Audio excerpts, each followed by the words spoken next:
भगवान शिव का जन्म कैसे हुआ था, उनकी माता कौन थी और उनके पिता का नाम क्या था, उन्होंने किससे अपनी शिक्षा प्राप्त की थी और हमारे भोले बाबा के गुरु कौन थे, आइए जानते हैं आज के इस वीडियो में। दोस्तों, आज सबसे पहले भगवान शिव के जन्म से जुड़ी पहली कहानी यानी शिव पुराण की एक लोकप्रिय कथा के बारे में बताने वाले हैं। शिव पुराण के अनुसार भगवान शिव को स्वयंभू माना जाता है, जिसका मतलब होता है कि भगवान शिव का जन्म स्वयं ही हुआ था। यानी कि इससे एक बात तो साफ हो जाती है कि ना ही भगवान शिव की कोई माता है और ना ही उनके कोई पिता है।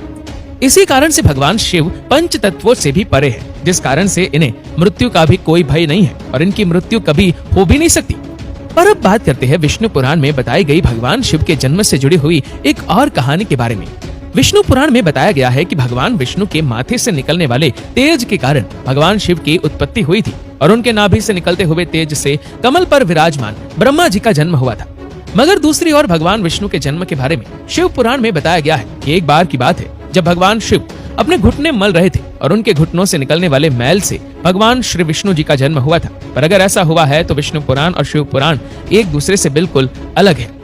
इस कथा के अलावा भगवान शिव के जन्म की एक और पौराणिक कथा काफी ज्यादा पॉपुलर है, जिसे शायद आपने बड़े बुजुर्गों से सुना होगा। पर अगर नहीं सुना तो आपकी जानकारी के लिए बता दें कि एक बार की बात है जब भगवान विष्णु और परम ब्रह्मा जी के बीच इस बात पर बहस छिड़ गई थी कि आखिर इस संसार में सबसे महान कौन है। और जब भगवान विष्णु और भगवान ब्रह्मा इस बात को लेकर बहस कर रहे थे तो एक जलते हुए खंभे के रूप में महादेव उनके बीच आए थे। दोस्तों, वो दोनों इस रहस्य को नहीं समझ पाए और तभी अचानक से एक आवाज आई जिसने कहा कि जो भी इस खंभे का छोर ढूंढ लेगा वही सबसे महान कहलाएगा। ऐसा सुनते ही ब्रह्मा जी ने एक पक्षी का रूप लिया और खंभे का ऊपरी हिस्सा ढूंढने निकल गए। वही विष्णु जी ने वराह का रूप धारण किया और खंभे का अंत ढूंढने निकल गए। बहुत देर तक खोजने के बाद भी दोनों में से किसी को भी खंभे का छोर नहीं मिला और दोनों हार मानकर वापस आ गए। जिसके बाद भगवान शिव अपने असली रूप में आए और फिर भगवान विष्णु और ब्रह्मा जी ने यह मान लिया कि महादेव ही सबसे महान और शक्तिशाली हैं। इनसे बड़ी शक्ति इस दुनिया में कोई नहीं है। इसी के साथ ही शिव पुराण में बताया गया खंभा इस बात को दर्शाता है कि ना ही भगवान शिव जन्मे थे और ना ही उनका कोई अंत है। और एक कारण तो यही है कि भगवान शिव को स्वयंभू कहा जाता है, यानी भगवान शिव का अंत है ही नहीं, वे अमर है। अब हम बात करते हैं भगवान शिव से जुड़े एक ऐसे विषय के बारे में जो सबसे ज्यादा प्रसिद्ध है कि क्या भगवान ब्रह्मा भगवान शिव के पिता है। जी हाँ, इनकी ये कहानी लोगों के बीच काफी प्रसिद्ध है। तो आपको बता दें कि आखिर किस प्रकार भगवान शिव ने ब्रह्मा पुत्र के रूप में जन्म लिया था। इसके पीछे विष्णु पुराण की एक पौराणिक कथा है, जिसके अनुसार जब धरती, आकाश, पाताल या कहे पूरा यूनिवर्स जलमग्न यानी पानी में डूबा हुआ, तब भगवान विष्णु के अलावा कोई भी देव या प्राणी इस संसार में नहीं था। तब केवल विष्णु ही जल सत्ता पर अपने शेष नाग पर लेटे हुए नजर आ रहे थे। जिसके बाद उनके नाभि से कमल की डंडी पर ब्रह्मा जी प्रकट हुए और जब भगवान ब्रह्मा और भगवान विष्णु इस यूनिवर्स से संबंधित बातें कर रहे थे तब भगवान शिव प्रकट हुए। जिसके बाद ब्रह्मा ने उन्हें पहचानने से इनकार कर दिया।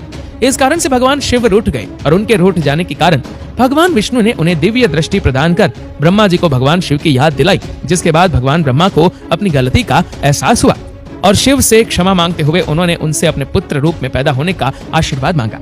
जिस कारण से भगवान शिव ने भगवान ब्रह्मा की प्रार्थना को स्वीकार करते हुए उन्हें यह आशीर्वाद दे दिया। लेकिन इसके बाद जब भगवान ब्रह्मा ने इस सृष्टि की रचना शुरू की तो उन्हें एक बच्चे की जरूरत पड़ी और तब उन्हें भगवान शिव का आशीर्वाद ध्यान आया, जिसके लिए भगवान ब्रह्मा ने तपस्या की और बालक के रूप में भगवान शिव उनकी गोद में रोते हुए प्रकट हुए। आपको बता दें कि यह भगवान शिव का एकमात्र बाल रूप है। जब भगवान ब्रह्मा ने उनके रोने का कारण पूछा तो उन्होंने बताया कि उनका कोई नाम नहीं है। तब भगवान ब्रह्मा ने भगवान शिव का नाम रुद्र रख दिया, जिसका मतलब होता है रोने वाला। पर इसके बावजूद भी भगवान शिव चुप नहीं हुए, इसलिए ब्रह्मा ने उन्हें दूसरा नाम दिया। पर शिव को वो नाम भी पसंद नहीं आया और फिर भी वे चुप नहीं हुए। इस तरह शिव को चुप कराने के लिए भगवान ब्रह्मा ने भगवान शिव को 108 नाम दिए थे, जो रुद्र, शर्व, भाव, उग्र, भीव, पशुपति, ईशान और महादेव जैसे नाम थे। और शिव पुराण के अनुसार उनके ये नाम पृथ्वी पर लिखे गए थे। इसके बाद बात आती है श्रीमद् देवी महापुराण की। तो श्रीमद् देवी महापुराण में भगवान शिव की माता और पिता के बारे में बताया गया है।